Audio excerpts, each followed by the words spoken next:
तो hello friends, आज की इस वीडियो में हम लोग बात करने वाले हैं प्रश्नावली 4.4 का। और इससे पहले वाला आप लोग वीडियो नहीं देखे तो वीडियो के नीचे डिस्क्रिप्शन बॉक्स में आप लोग को लिंक मिल जाएगा, जहां से आप लोग जाके पूर्ण पेन एनसीईआरटी का सोल्यूशन देख सकते हो। वो भी आसान भाषा में आसान तरीका से समझाने की कोशिश किए हैं। तो फ्रेंड्स, हम लोग यहाँ पे बात करेंगे पहला नंबर सवाल पे। पहला नंबर सवाल जो है कह रहा, निम्न द्विघात समीकरण के मूलों की प्राकृतिक ज्ञात कीजिए। मतलब जो नीचे समीकरण दे रखा है, द्विघात समीकरण दे रखा है, उसका मूल ज्ञात करना है। ठीक है, यदि मूलों का अस्तित्व हो तो, मतलब मूलों का अस्तित्व हो तो उन्हें ज्ञात करना है। कहने का मतलब ये है कि यदि मूलों का अस्तित्व होगा तो आगे हम लोग को इक्वेशन को सॉल्व करना होगा। जो भी विधि हो आप लोग सॉल्व कर सकते हो। तो भाई साहब, मूलों का जो अस्तित्व होता है वो हम लोग कैसे चेक करेंगे, तो आपको मैं बताता हूँ। डी बराबर जो फार्मूला होता है b² - 4ac होता है। ठीक है, इसको तो आप लोग जान गए। डी का मतलब होता है डिस्क्रिमिनेंट। ठीक है, अब यहाँ पे 3 केस आता है। 3 केस आता है। पहला केस मैं आपको बता दूँ। पहला केस में यदि d इक्वल कोई पॉजिटिव नंबर आ जाता है, पॉजिटिव नंबर आ जाता है, मतलब नेचुरल नंबर आ जाता है, पॉजिटिव नंबर आ जाए तो उसका अस्तित्व होगा। ठीक है, अस्तित्व होगा, लेकिन x का जो मान आएगा वो अलग अलग आएगा। अब दूसरा केस में हम आपको बताते हैं। दूसरा केस में है d इक्वल यदि 0 आ गया, सपोज कीजिए d इक्वल 0 आ गया, तब फिर भी इसका जो है अस्तित्व होगा, लेकिन x का जो मान होगा समान होगा। जैसे कि x का मान लिया जाए 4 आया, तो दूसरा भी x का जो मान आएगा 4 ही आएगा। ठीक है, अब यहाँ पे तीसरा कंडीशन देखा जाए। तीसरा कंडीशन है यदि d इक्वल कोई निगेटिव नंबर आ जाए तो इसका अस्तित्व नहीं होगा। मतलब निगेटिव नंबर आ गया तो वहीं पे हम लोग क्या कर देंगे, ख़त्म कर देंगे। आगे हम लोग को सॉल्यूशन करने की कोई ज़रूरत नहीं है। तो ये सारी बात आप लोग समझ गए होंगे। तो आपको मैं बताता हूँ, यहाँ पे जो हम लोग को निकालना है, पहले क्या डी का मान निकालना है। डी में से यदि ये दोनों मान, मतलब या तो नंबर पॉजिटिव होगा तो सॉल्व करना होगा, यदि डी इक्वल 0 आ गया तो सॉल्व करना है। एक ही शर्त है जो हम लोग को सॉल्व नहीं करना है, जो कि निगेटिव मान आ जाएगा तो सॉल्व नहीं करना है। तो बिल्कुल समझ गए होंगे। तो आप लोग याद रखेंगे d इक्वल जो होता है b² - 4ac होता है। ठीक है, तो चलिए हम लोग यहाँ पे 3 सवाल दे रखा है। तीनों सवाल को हम लोग बारी बारी से सॉल्व करते हैं। सबसे पहला समीकरण यहाँ पे देख लिया जाए। समीकरण दे रखा है यहाँ पे 2x² माइनस का 3x और प्लस का 5 इक्वल 0। सबसे पहले आप लोग को पता है जो a जो है x² का जो मान होता है, a का मान होता है, इसलिए हम लोग लिखेंगे यहाँ पे 2। और यहाँ पे x का जो मान गुणांक होता है वो क्या हो जाता है, b का मान हो जाता है। और c इक्वल जो हो जाएगा हमारे लोग का 5 हो जाएगा। ये जो है माइनस में है तो यहाँ पे हम लोग माइनस लगा देंगे। ठीक है, तब हम लोग d इक्वल चेक कर लेंगे। d इक्वल होता है सूत्र से b² - 4ac। तो इसी चीज़ पे हम लोग को मान रखना है। चलिए मान रखते हैं। b का मान क्या, माइनस का 3 का स्क्वायर कर देंगे, -4, a का मान 2 और c का मान बाबू 5। ठीक है, यहाँ तक समझ गए हैं। और जब 3 माइनस में है तो ये जब स्क्वायर होगा तो ये प्लस में हो जाएगा, इसलिए यहाँ आप लिखेंगे 3 और 3 जा क्या हो जाता है 9, यहाँ पे हो जाएगा 9। कहने का मतलब है -3 गुना -3 होगा तो क्या हो जाएगा, प्लस का 9 हो जाएगा। बिल्कुल समझ गए हो। अब यहाँ आप देखिए 4 दूना 8, 8 पंचे 40, यहाँ पे आ गया हम लोग का 40। अब डी का हम लोग मान निकालते हैं। अब आप ही लोग बताइएगा, यदि हम लोग 9 जो कम संख्या है उससे अधिक संख्या वाले से माइनस करेंगे, क्या इसका जो मान आएगा क्या आएगा, माइनस का आएगा, मतलब -31 आ जाएगा। ठीक है, 9 में 40 माइनस करेंगे तो माइनस का 31 आएगा। तो ये जो है निगेटिव मान है। क्या है, निगेटिव मान है। तो लिखेंगे इसका अस्तित्व नहीं है, इसका अस्तित्व नहीं है और हल संभव नहीं है, संभव नहीं है। तो ये बिल्कुल आप लोग समझ गए होंगे। चलिए हम लोग चलते हैं नेक्स्ट हिसाब की ओर। नेक्स्ट हिसाब यहाँ पे देख लिया जाए, दिया हुआ है। दूसरा नंबर समीकरण दे रखा है यहाँ पे 3x² माइनस का 4√3 + 4 इक्वल 0। सबसे पहले हम लोग d का मान निकाल लेंगे तभी तो पता चलेगा। तो यहाँ पे हम लोग क्या करेंगे, a इक्वल लिखेंगे 3 और b इक्वल हो जाएगा यहाँ पे x का गुणांक क्या हो जाएगा -4√3। अब यहाँ पे जो है c इक्वल लिखेंगे हम लोग 4 लिखेंगे। चलिए हम लोग यहाँ पे चेक कर लेंगे अस्तित्व है या नहीं है। तो यहाँ पे लिखेंगे d equal b square minus का 4ac। चलिए इसको चेक कर लेते हैं। पहले इसको चेक करेंगे तो बी स्क्वायर मतलब ये वाला माइनस रूट 4√3 का स्क्वायर हो जाएगा और माइनस है 4ac, ए का मान 3 और सी का मान 4, दोनों प्लस का ही है। यहाँ तक समझ गए होंगे। अब यहाँ पे आप कुछ बच्चे कंफ्यूज हो जाते, देखिए -4√3 गुने इस तरह कर लीजिएगा, सब आपका कन्फ्यूज़न। पहले तो माइनस माइनस ख़त्म हो जाएगा, 4 चौके हो गया 16, ठीक है। और जब √3 गुने √3 होता है तो क्या हो जाता है, सिर्फ निकल जाता है, इससे 3 निकल जाता है। तो ये हो गया 48, 16 3 आ गया यहाँ पे, ये हो गया 48। अब यहाँ पे 4 तिया 12, 12 चौके 48। तो डी का जो हम लोग का मान निकला वो क्या निकला है, 0। यदि डी का मान 0 है, मैंने आपको बताया यदि डी का मान 0 हो तो अस्तित्व होगा लेकिन समान मूल होगा, मतलब x का जो दोनों मान निकलेगा क्या निकलेगा, वो समान निकलेगा। तो चलिए हम लोग इसी इक्वेशन को फिर से लिखेंगे यहाँ पे। तो यहाँ पे लिख सकते हैं आप लोग, क्या लिखेंगे, अस्तित्व है, ठीक है। और उसके बाद हम लोग यहाँ पे लिखेंगे समीकरण जो था दिया हुआ 3x² माइनस का 4√3x प्लस का 4 इक्वल 0। यहाँ पे लिखेंगे हम लोग क्या, द्विघात सूत्र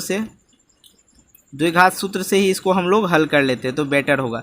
और ज़्यादातर आप लोग द्विघात सूत्र से यहाँ पे हल करेंगे तो मज़ा आएगा, क्यों, अब देख लिया जाए। और यहाँ पे हम एक छोटा सा बनाते हैं, a इक्वल जो हम लोग का क्या निकला था 3 और b इक्वल जो निकला था -4√3 और c इक्वल जो निकला था हम लोग का 4 निकला था, मतलब है दिया हुआ इस इक्वेशन। अब आप लोग को पता है ये वाला ना इक्वेशन, आप लोग को सारे बच्चे को ये सारा चीज़ पता ही होगा कि x इक्वल द्विघात सूत्र में क्या होता है, x इक्वल होता है क्या होता है, माइनस का b प्लस माइनस √b², ठीक, और माइनस का 4ac अपॉन में यहाँ पे हो जाएगा 2a। तो बिल्कुल ये बात समझ गए, तो हिसाब बन गया, अब कहीं कोई दिक्कत नहीं। देखिए कैसे यहाँ पे हम दिमाग लगाते हैं, x b का मान जो है भाई साहब यहाँ पे देख लिया जाए, माइनस का ही, देखिए यहाँ पे भी माइनस और यहाँ पे भी माइनस, तो क्या हो जाएगा, प्लस हो जाएगा। तो यहाँ पर हम डायरेक्ट लिख देते हैं 4√3 प्लस का। अब प्लस माइनस तो लगा हुआ है। अब देखिए यहाँ पे जो है b² माइनस 4ac है, और यहाँ पे जो आप लोग निकाले थे ये वाला जो मान निकाले हैं, क्या निकाले हैं, b² माइनस 4ac निकाले थे, ठीक है। तो यहाँ पे जो निकला था क्या आया था, 0 आया था। तो इसके अंदर रूट के अंदर क्या हो जाएगा, 0 हो जाएगा, निकालने की ज़रूरत है ही नहीं। यहाँ पे लिख लीजिए 2 गुने 2, a का मान 3, 6 हो जाएगा। यहाँ पे हम लोग लिखेंगे इसी चीज़ को 4√3 प्लस माइनस 0, तो 0 हो जाएगा, मतलब यही लिख दिया जाए।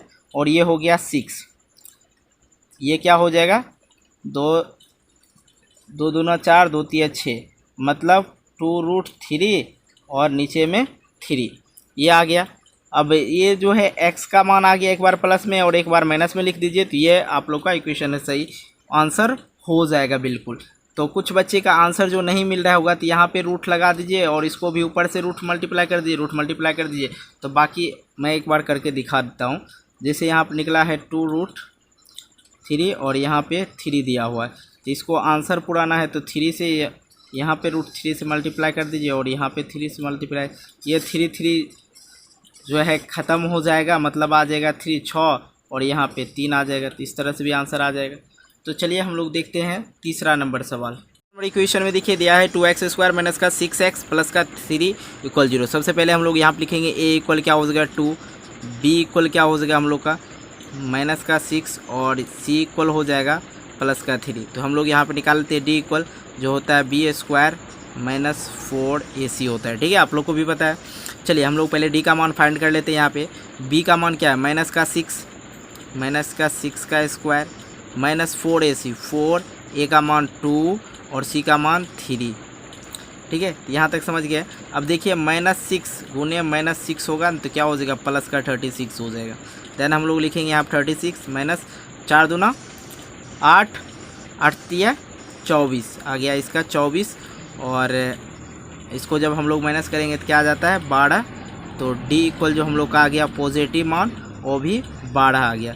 तो लिखेंगे चूँकि डी का मान धनात्मक है, लिखेंगे यहाँ पे चूँकि डी का मान धनात्मक है तो मूलों का अस्तित्व होगा। क्या होगा? मूलों का अस्तित्व होगा। तो आप लोग लिख लेंगे। चलिए हम यहाँ पे देख लेते हैं। तो जो इक्वेशन था उसको हम लोग फिर से लिखेंगे यहाँ पे -6x। ये तो हम लोग को पता चल गया, इसका जो अस्तित्व होगा ही होगा। चलिए यहाँ पे हम लोग लिखेंगे a इक्वल क्या हो जाएगा 2, और b इक्वल हो जाएगा -6, और c इक्वल हो गया यहाँ पे 3। यहाँ पे लिखेंगे हम लोग द्विघात सूत्र से। हम लोग किस विधि का यूज़ कर रहे हैं? द्विघात सूत्र का। तो द्विघात सूत्र बराबर x इक्वल क्या होता है? x बराबर होता है -b plus minus √b² -4ac upon में यहाँ पे आ जाएगा 2a। चलिए यहाँ पे भी समझने वाली बात है, बहुत बड़ी बात। x इक्वल तो -b, तो माइनस माइनस, यहाँ भी माइनस, यहाँ भी माइनस, माइनस माइनस हो जाएगा, पहला कंडीशन प्लस हो जाएगा। अब b² -4ac का जो हम लोग ऊपर मान निकाले हैं, देखिए b² -4ac का मान निकाले हैं, तो d इक्वल कितना निकला है 12। तो हम लोग इसके रूट अंडर क्या कर देंगे 12। अब यहाँ पर देख लिए 2 गुने क्या हो जाएगा 2, a का मान क्या है, ठीक। तो यहाँ पर लिखेंगे x इक्वल 6 प्लस √12 अपॉन में 4। अब यहाँ पे थोड़ा सा आप लोग को ये ध्यान देना होगा कि 12 जो है, जब हम 12 को, ये प्लस माइनस है, ठीक है, 12 को जब हम लोग रूट से बाहर निकालेंगे तो ये हो जाता है, रूट से जब बाहर निकलेगा तो प्लस माइनस का क्या हो जाएगा, ये 2√3 हो जाएगा। कुछ बच्चे के मन में होगा कैसे हो गया। तो 12 का जब आप लोग करिएगा गुणनखंड, 2 छक्के 12, 2 तिया 6, ठीक है, 2 तिया 6, ये दोनों का क्या लग गया, जोड़ा लग गया। तो ये बाहर लिखा जाएगा, और ये इसका जोड़ा नहीं लगा तो ये रूट के अंदर लिखा जाता है, ठीक है। 12 का ये हो गया, और अपॉन में 4 हो गया। इस बात को भी आप लोग समझ गए होंगे। तब एक बार हम लोग को लेना है प्लस चिन्ह, एक बार लेना है माइनस चिन्ह। तो यहाँ पे हम लोग लिखेंगे प्लस चिन्ह लेने पर, तो यहाँ पे हम लोग लिखेंगे x इक्वल, एक बार प्लस कर देंगे, +2√3, और अपॉन में हो जाएगा 4। यहाँ पे कहीं कोई दिक्कत नहीं, देखिए यहाँ पे जो है 2 कोमा आ रहा है, सब में कोमा आ रहा है। तो हम लोग यहाँ पे क्या कर लेंगे, x इक्वल लिख लेंगे, 2 कोमा कर लेंगे, और यहाँ पे 3 दूना 6 प्लस का √3 अपॉन में आ गया 4, 2 दूना 4, यहाँ पर आ गया 2, यहाँ पर आ जाता है 3 प्लस √3/2, ठीक है। अब यहाँ पर देख लिया जाए, माइनस चिन्ह लेने पर एक बार माइनस लेंगे, x इक्वल लिखेंगे 6 - 2√3 अपॉन में 4, और x इक्वल यहाँ पे आ जाएगा 6। यहाँ पे भी जो है हम 2 कॉमन ले सकते हैं, ठीक है। यहाँ भी ले लीजिए, 2 नहीं हो, यहाँ पर हो जाएगा √3, तो इससे मल्टीप्लाई होगा तो हो ही जाएगा। चलिए यहाँ पे भी आ गया 4, जैसे यहाँ पे आ गया 4, तो यहाँ पे हम लोग काट देंगे। यहाँ पे क्या आ जाएगा, 2 दूना 4, यहाँ पे भी आ जाएगा 3 - √3/2। ये हो गया x का मान। देखिए ये एक माइनस का आया और एक प्लस का आया, ठीक है। तो हम लोग का जो d का मान धनात्मक आएगा, तो दोनों d का जो हम लोग बताए थे आपको, x का जो मान डिफरेंट आएगा, ठीक है। यहाँ पे ये हो गया, एक प्लस का आ गया और एक माइनस का हो गया। तो आप लोग पूर्ण रूपेण समझ गए होंगे। चलिए हम लोग देखते हैं इसका दूसरा नंबर सवाल क्या दिया है। दूसरा सवाल दे रखा है, कह रहा है कि निम्न प्रत्येक द्विघात समीकरण में k का ऐसा मान ज्ञात कीजिए कि उनके 2 बराबर मूल हो, मतलब उनके 2 बराबर मूल हो। सबसे पहले जो इक्वेशन दे रखा है, सबसे पहले हम लोग चेक कर लेंगे मूल। a इक्वल क्या हो जाएगा, यहाँ पे 2 हो जाएगा, b इक्वल क्या हो जाएगा, यहाँ पे k हो जाएगा, x का गुणांक k हो जाएगा, और c इक्वल हो जाएगा यहाँ पे क्या हो जाएगा 3 हो जाएगा प्लस का। बिल्कुल आप लोग समझ रहे होंगे। चलिए अब हम लोग इसका मूल जो है बराबर होना चाहिए, मूल बराबर होना चाहिए। बराबर के लिए आप लोग को पता है मूल बराबर कब होगा, जब d इक्वल क्या आएगा 0 आएगा, ठीक है। तो हम लोग यहाँ पे लिख लेते हैं b हम लोग d निकाल लेंगे। यदि d का मान यदि 0 आ गया तो मूल बराबर होगा। कह रहा है 2 बराबर मूल हो, तो d इक्वल यहाँ पर क्या होता है b² - 4ac होता है, ठीक है। यहाँ पे देखिए b का मान क्या हो जाएगा k का स्क्वायर, माइनस 4, ए का मान क्या 2 और सी का मान क्या 3, यहाँ आप देख रहे होंगे आप लोग। चलिए के स्क्वायर इक्वल लिखेंगे यहाँ पे 4 दूना 8, आती है 24, ठीक है। अब यहाँ पे ये स्क्वायर लगा रहे हैं, जब बराबर की साइड में स्क्वायर लगा रहे हैं तो इसको इस साइड में भेजेंगे तो ये रूट हो जाएगा 24।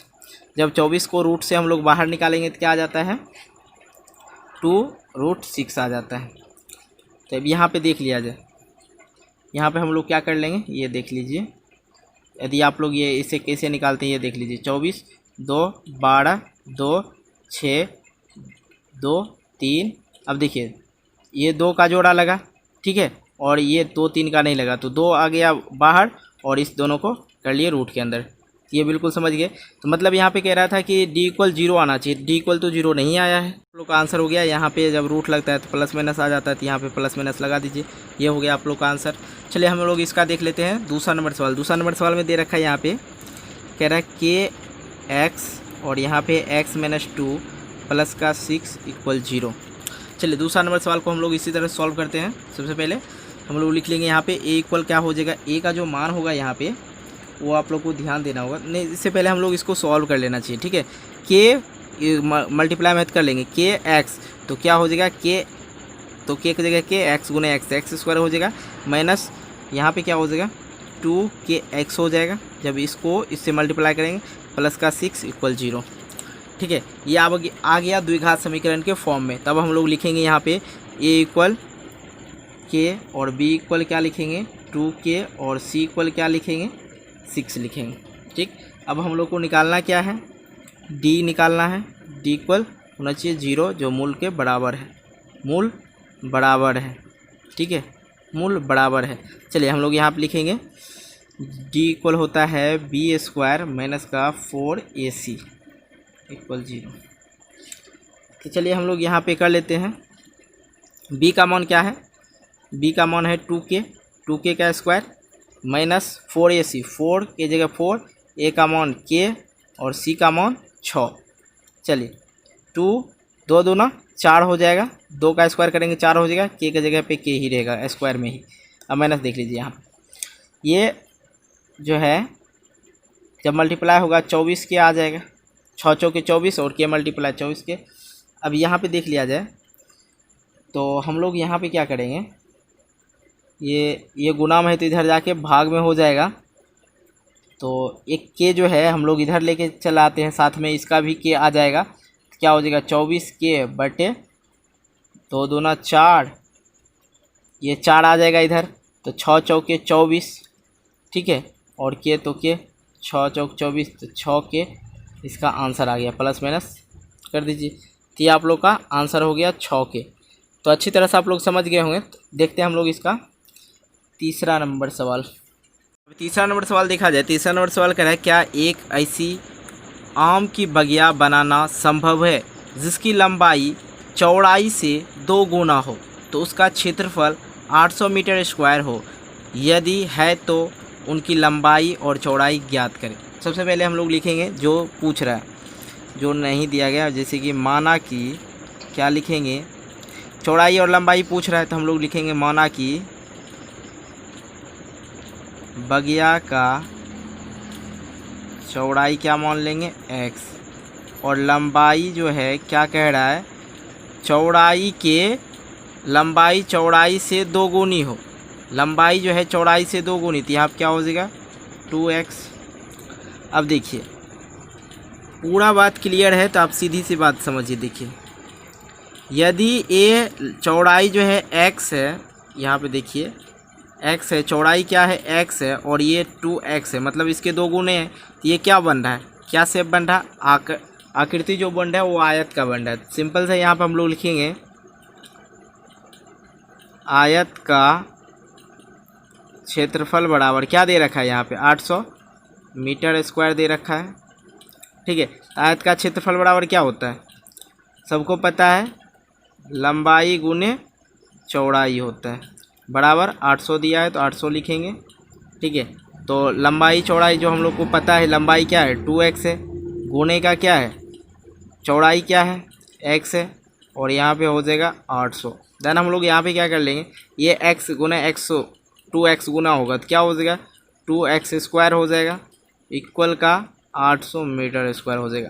देन x² इक्वल क्या लिखेंगे 800/2, क्योंकि ये इधर गुना में था, x का क्या है गुना में था, तो इधर आके क्या हो जाएगा भाग में हो जाएगा।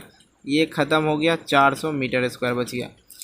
तो यहाँ पे देख लिया जाए, एक चीज़ और समझना बहुत बेहद ही ज़रूरी है। यहाँ पे स्क्वायर लगा हुआ है, x इक्वल जो है स्क्वायर इधर आ जाएगा तो क्या हो जाएगा, ये 400 जो है रूट में आ जाएगा।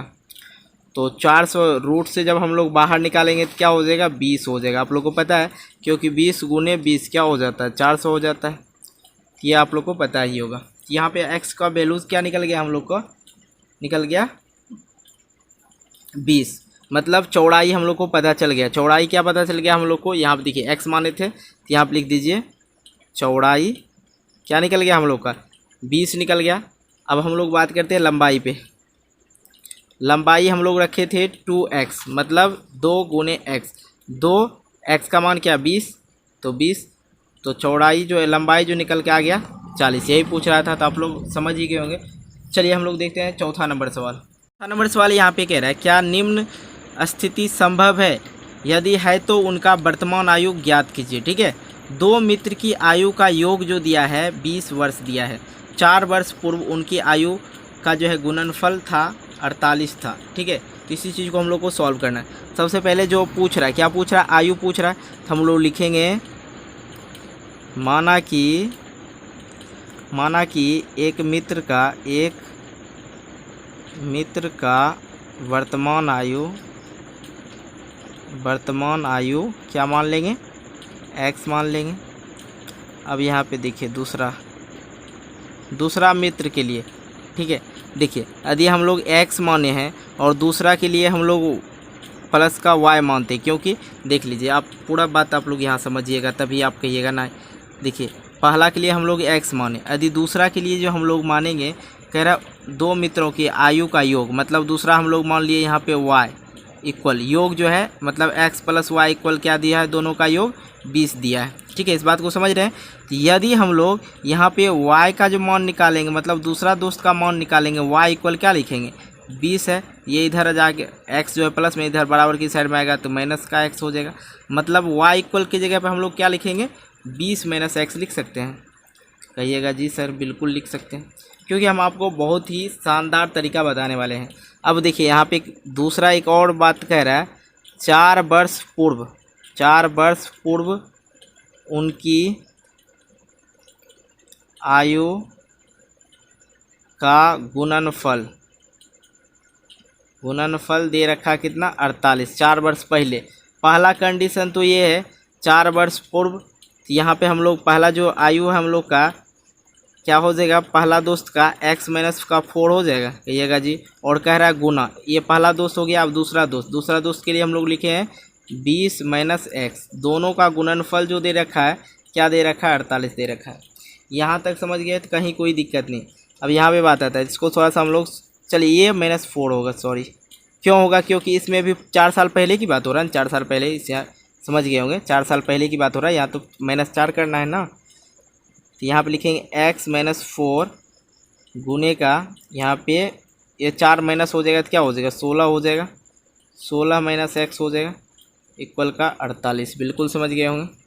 अब देखिए ये दोनों इक्वेशन को हम लोग गुना कर लेते हैं, मतलब दो जो दिया गया है यहाँ पे, इस दोनों को हम लोग गुना करेंगे तो एक इक्वेशन फाइंड होगा। चलिए इसको गुना कर लेते हैं।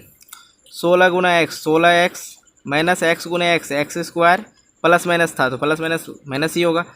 चलिए आगे ये अब 4 से हम लोग कर लेते हैं, माइनस का 4 प्लस का तो माइनस का ही होगा, 16 चौकी 64 और माइनस हो जाएगा यहाँ पे प्लस 4x इक्वल का क्या हो जाएगा 48। अब यहाँ पे देख लीजिए आप लोग, ये 16x और ये 14x, सॉरी ये 16x और ये 4x क्या हो जाएगा 20x हो जाएगा। पहला कंडीशन प्लस प्लस प्लस हो जाएगा, माइनस का x² है तो माइनस का x² दीजिए। अब ये भाई साहब जो है माइनस का 64 और ये बराबर के इधर है तो इधर इसको ले आइए, प्लस में है तो इधर आके क्या हो जाएगा माइनस में, कुछ नहीं बचा तो 0। हम लोग को क्वाड्रेटिक इक्वेशन फाइंड करना है, आप सीधी सी बात समझिए। अब यहाँ पर लिखेंगे 20x - x²। अब इस दोनों को माइनस में है तो माइनस हो जाता है, प्लस साइन किस चीज़ का रहेगा -a का, ये दोनों को ऐड कीजिए तो आ जाता है 112 समथिंग, हाँ इक्वल 0। चलिए अब आप लोग को पता है हम लोग को जो है यहाँ पे एक चीज़ करना है, क्या करना है, ये माइनस जो है ये वाला, सॉरी ये वाला जो हम लोग को लिखना पड़ता है एक्स स्क्वायर वाला, उसके बाद हम लोग को लिखना पड़ता है एक्स गुना वाला, फिर हम लोग को कांस्टेंट नंबर लिखना पड़ता है इक्वल 0। तो यहाँ पे हम लोग पूरे समीकरण में जो है माइनस कोमा रख लेंगे, ठीक है। यहाँ पर हो गया, चलिए ये समझ गए होंगे। अब यहाँ पे हम लोग जब माइनस कोमा रख लेंगे तो क्या हो जाएगा, माइनस की जगह पे प्लस हो जाएगा, तो एक्स प्लस का हो जाएगा स्क्वायर, और ये जो है सॉरी ये हो जाएगा माइनस का, चलिए इसको माइनस मानिएगा 20x, और ये हो जाएगा प्लस का 112 इक्वल 0। यहाँ तक समझ गए होंगे बिल्कुल। तो ये एक मेरा क्वाड्रेटिक इक्वेशन हो गया। अब ये क्वाड्रेटिक इक्वेशन तो आ गया, अब ये जो है इसका अस्तित्व है या नहीं है इसको भी तो चेक करना है, इसलिए मूल का अस्तित्व चेक करना होगा हम लोग को। तो हम लोग यहाँ पे लिखेंगे, यहाँ पे लिख लेते हैं इसी समीकरण में मूल का अस्तित्व है या नहीं जांच करते हैं, ठीक है। यहाँ पे जो इक्वेशन दे रखा है -2x प्लस का 112 इक्वल 0 दे रखा है। सबसे पहले हम इसको चेक कर लेते हैं। ए इक्वल क्या हो जाएगा, आप लोग को ये पढ़ा तो बहुत बार पढ़ा चुका हूँ। बी इक्वल जो है यहाँ पे क्या हो जाएगा, माइनस का 20 हो जाएगा, एंड सी इक्वल क्या हो जाएगा 112 हो जाएगा। तो हम लोग को क्या मोल का अस्तित्व चेक करने के लिए हम लोग क्या किस चीज़ का फॉर्म यूज़ करते हैं, वो डी बराबर क्या होता है बी स्क्वायर माइनस का 4ac, ठीक है। कंडीशन यदि संभव होगा, तो कैसे संभव होगा, हम आपको 3 कंडीशन बताए थे, शुरुआती वाला हिसाब याद कीजिए। चलिए हम यहाँ पर कर लेते हैं, माइनस का 20 का स्क्वायर, पहला बात -4 ए का मान 1 और सी का मान 112।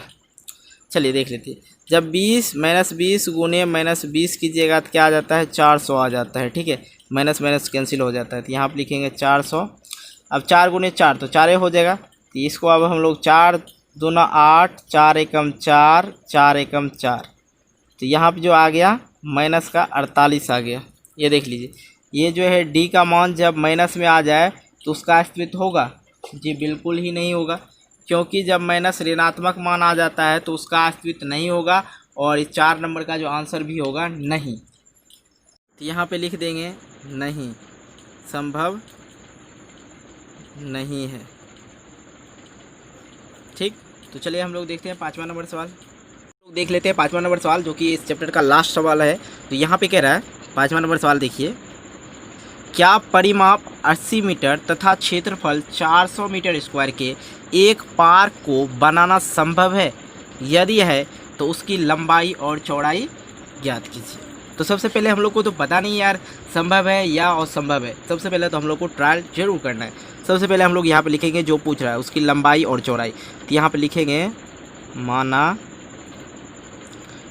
पार्क का लंबाई, बिल्कुल आसान तरीका है, x मीटर मान लिए, और चौड़ाई जो हम लोग मान लेते हैं क्या मान लिए y मीटर मान लेते हैं, ठीक है। और आप लोग को पता है क्या आयत का जो परिमाप होता है क्या होता है 2 इंटू लंबाई प्लस चौड़ाई बराबर क्या होता है परिमाप होता है, ठीक है, आयत का। तो आप लोग को यहाँ पे परिमाप दिया हुआ, बात यहाँ समझने वाली बात है, यहाँ पे क्वेश्चन में 800 मीटर परिमाप दिया हुआ, तो परिमाप बराबर क्या होगा लंबाई 2 इंटू लंबाई प्लस चौड़ाई होता है, आप लोग को पता ही है। तो यहाँ पे हम लोग 2 और लंबाई कितने x, चौड़ाई कितने y, इक्वल क्या हो जाएगा परिमाप कितना 80। चलिए अब इस दोनों को हम लोग इससे गुना कर लेते हैं तो क्या हो जाएगा x हो जाएगा प्लस का 2y हो जाएगा इक्वल जो 80 है तो 80 हो जाएगा। अब पूरे समीकरण में देखिए, पूरे समीकरण जो है 2 से भाग हो रहा है, मैं 2 से भाग देने पे, तो 2 से भाग देंगे तो क्या हो जाएगा यहाँ पे x बच जाएगा प्लस y बच जाएगा और ये 40 हो जाएगा। बात समझ में आया? यहाँ पे देखिए नहीं समझ में आया तो पूरे समझा देते हैं, 2/2 कैंसिल 2 कैंसिल 40, क्या बच गया x प्लस वाई इक्वल क्या बच गया 40 बच गया, ठीक है। यहाँ तक समझ गए। यहाँ पे देखिए हम लोग को किस चीज़ का मान फाइंड करना है, वाई का मान फाइंड करना है। वाई इक्वल क्या लिखेंगे, 40 माइनस का एक्स हो जाएगा। इक्वेशन फर्स्ट मान लीजिए। देखिए यहाँ पे हम लोग को y का मान निकालना था। y का मान इसलिए निकालना था, यहाँ पे y माने थे तो y का मान हम लोग निकाल लिए। तब हम लोग को x का मान निकालना है। यहाँ पे देखिए y का जो मान निकाले हैं 40 माइनस का x माने। अब देखिए अब चलते हम लोग आगे जो कह के आ रहा है। आगे यहाँ पे जो शर्त दे रखा है, दूसरा शर्त दे रखा है कि क्षेत्रफल जो है 400 मीटर स्क्वायर है। देखिए चौड़ाई हो गया यहाँ पे, अतः चौड़ाई लिखेंगे। अतः चौड़ाई जो हम लोग माने हैं, क्या माने हैं, y इक्वल क्या माने हैं, चौड़ाई जो माने हैं y माने हैं, तो y इक्वल क्या आ जाएगा, 40 माइनस x आ जाएगा। ये बात को यहाँ पे हम नोट कर लिए। अब देखिए कह रहा है क्षेत्रफल जो दिया है 400 मीटर दिया है, तो क्षेत्रफल बराबर आयत का क्षेत्रफल बराबर क्या होता है, लंबाई गुने चौड़ाई बराबर क्षेत्रफल होता है। ठीक है, लंबाई गुना चौड़ाई बराबर क्षेत्रफल होता है ना जी। तो यहाँ पे जो है आयत का, यहाँ पे लंबाई क्षेत्रफल दे रखा है, तो लंबाई चौड़ाई हम लोग को पता है। तो लंबाई क्या पता है हम लोग को, x पता है, और चौड़ाई क्या पता है, तो चौड़ाई अभी जस्ट हम आपको बताए 40 माइनस का x पता है, इक्वल कितने 400। क्षेत्रफल जो दे रखा है 400 दे रखा है। यहाँ तक समझ गए होंगे। चलिए 40 गुने x तो क्या हो जाएगा, ये गुना में है 40x हो जाएगा, माइनस का x स्क्वायर हो जाएगा, प्लस माइनस का x स्क्वायर यहाँ पे हो गया 400। तो अब यहाँ पे हम लोग क्या कर लेंगे, एक्स स्क्वायर वाला जो है इसको इधर लिख लेंगे। आप लोग को पता है माइनस कॉमन लेना होगा, चलिए हम लिख ही देते हैं। कहिएगा सर कैसे बना देते हैं, तो दिक्कत नहीं, सॉरी पूरा काट देते हैं। एक्स स्क्वायर, देखिए यहाँ पे एक्स स्क्वायर, ये प्लस का है 40 तो प्लस का 40x, और ये इसको भी इधर ले आइए। ठीक है, ये भी माइनस का 400। यहाँ पे हम लोग माइनस जो है कोमा ले लेंगे। ठीक है, यहाँ पे माइनस हम लोग कोमा ले लिए, x माइनस 400 बराबर 0। तो जहाँ जहाँ माइनस होगा वहाँ वहाँ दे दीजिए प्लस, जहाँ माइनस होगा प्लस होगा वहाँ कर दीजिए माइनस, इक्वल का 0। यहाँ तक समझ गए। अब यहाँ पे आ गया हम लोग का क्वाड्रेटिक इक्वेशन के फॉर्म में आ गया। अब क्वाड्रेटिक इक्वेशन के फॉर्म में आ गया, आप लोग को जो इसको सॉल्व करना है, तो कोई भाई साहब का मन होगा कि नहीं सर हम जो इसको सॉल्व करेंगे वो द्विघात गुणनखंड विधि से करेंगे, तो हम यहाँ पे सॉल्व करेंगे द्विघात सूत्र से। ठीक है, यहाँ पे सूत्र से हम लोग कर लेते हैं। ए इक्वल क्या हो जाएगा, यहाँ पे आप लोग को पता है ये 1 होगा एक्स का मान। बी इक्वल जो हम लोग का क्या हो जाएगा, एक्स का गुना होता है जो बी का मान, वो हो जाएगा माइनस का 40। चलिए यहाँ पे माइनस लिखें, याद रखना है, और नहीं तो थोड़ा सा भी दिक्कत हुआ तो पूरा का पूरा हिसाब ही गलत हो जाएगा। प्लस का 400। चलिए द्विघात सूत्र से लिखेंगे, यहाँ पे द्विघात सूत्र से। द्विघात सूत्र से क्या होता है, एक्स बराबर होता है minus b plus minus root under b square minus 4ac। ठीक है, और अपोन में होता है 2a। तो इसी चीज़ को हम लोग यहाँ पे बैठाते हैं। एक्स इक्वल लिखेंगे माइनस का भी 40, और यहाँ पे भी माइनस क्या हो जाएगा बाबू साहब, प्लस हो जाएगा। चलिए आप लोग समझ गए होंगे। अब यहाँ पे बी स्क्वायर मतलब माइनस का 40 का स्क्वायर कर दीजिए, माइनस 4ac। ए का मान कहते हैं 1, और सी का मान कहते हैं, सी का मान 400। ये बात समझ गए। अब 2, ए का मान कहते हैं 1, तो 2a रह जाएगा, कोई दिक्कत नहीं। एक का मान ए ना, तो 2 गुना 1 तो 2a हो जाएगा। चलिए अब हम लोग यहाँ पे सॉल्व कर लेते हैं। एक्स इक्वल लिखेंगे 40 प्लस रूट अंडर वाला सो हम लोग सॉल्व कर लेते हैं। देखिए माइनस 40 गुने माइनस का 40 कीजिएगा जब आप लोग, तो आपका जो आंसर आएगा 1600 आएगा। प्लस का माइनस हो जाता है ख़त्म। यहाँ आप दे दीजिए 1600, माइनस है तो माइनस। ठीक है, 4 गुने 4 और 400 गुने 4 जब करते हैं तो क्या आ जाता है, 4 चौके 1600। यहाँ पे भी आ गया 1600। ठीक है, और अपोन में आ जाता है यहाँ पे 2, तो 2 दे देंगे। बिल्कुल ये बात समझ गए। अब देखिए एक्स इक्वल क्या लिखेंगे, ये तो 0 हो गया 40, और रूट के अंदर क्या हो गया 0 हो गया, अपोन में 2। ये बात समझ गए ना। तो मतलब ये इसको आप ऐसे भी लिख सकते हैं क्या, 40/2 एक्स का मान, तो 20 दूना 40। तो एक्स इक्वल जो हम लोग का आया वो आया 20। ठीक है, अब हम लोग बताते हैं। यहाँ थोड़ा सा चलिए, यहाँ आप चलिए, और इसको हम यहाँ लाते हैं। तो हम लोग को जानना है y का मान। तो y इक्वल जो हम लोग निकाले थे 40 माइनस एक्स, तो y इक्वल क्या हो जाएगा, 40 माइनस एक्स का मान हम लोग फाइंड कर लिए 20, तो y इक्वल क्या हो जाएगा 20। ये आप लोग समझ गए होंगे। यहाँ पे देखिए एक्स इक्वल भी जो हम लोग निकाले हैं 20 निकाले हैं और दोनों जो है धनात्मक संख्या मतलब पॉजिटिव नंबर है। तो पॉजिटिव नंबर आने के बाद जो है आप लोग को पता है कि क्या होता है, हाँ होता है मतलब संभव है, ठीक है, इस बात को बनाया जा सकता है। यदि इसी में से जो है निगेटिव नंबर आ जाता है, यदि माइनस का 20 आ जाता है और माइनस का 20 आ जाता है, तो ये निगेटिव नंबर जब आ जाता है तो मतलब असंभव होगा, मतलब संभव नहीं होगा।